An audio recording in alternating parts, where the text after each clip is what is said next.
Well, from Myanmar to Indonesia to Singapore, people are thirsty and not for your average commercial beer. A growing thirst for craft beer in the region has spurred the emergence of microbreweries in places they've never been before.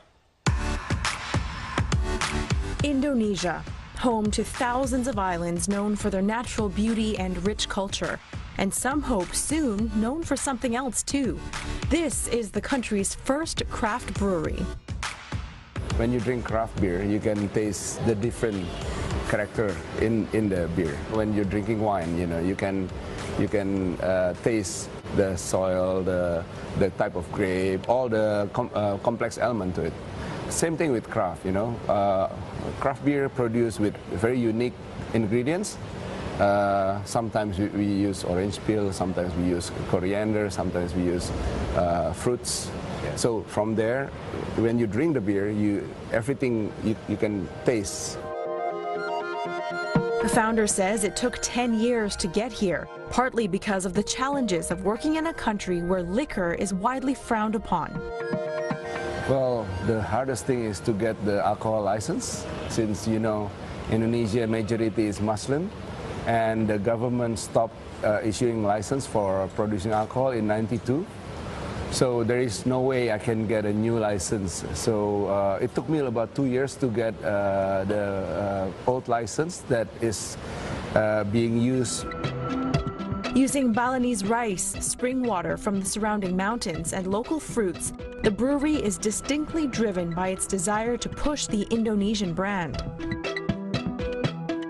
Now, Bono, it's interesting because each of these beers tells a story. They're all connected to Indonesia in some way.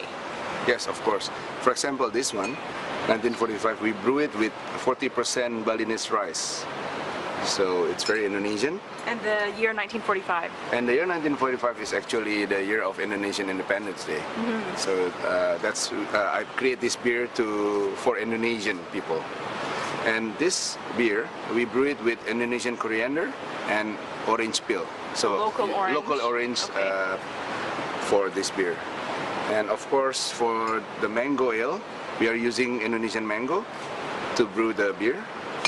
And this one's interesting. You said this is an Indonesian pale ale. Yes. This one is IPA. People in the beer world knows Indian pale ale, which is very bitter.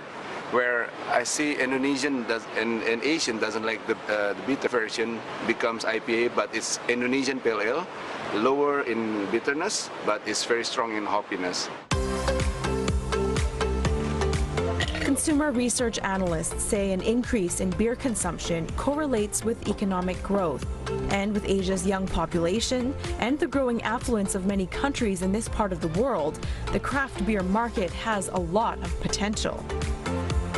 I think arguably, Japan probably has, by far, what we think the most sophisticated craft beer market in Asia. But I will also say that, other countries like Hong Kong, Singapore, Australia, New Zealand, we're not that far behind. I think we're relatively sophisticated in our own right. And I think across the board, craft beers have gotten a lot more popular, because of the sheer quality and the kind of handwork or handicraft that's gone into making it.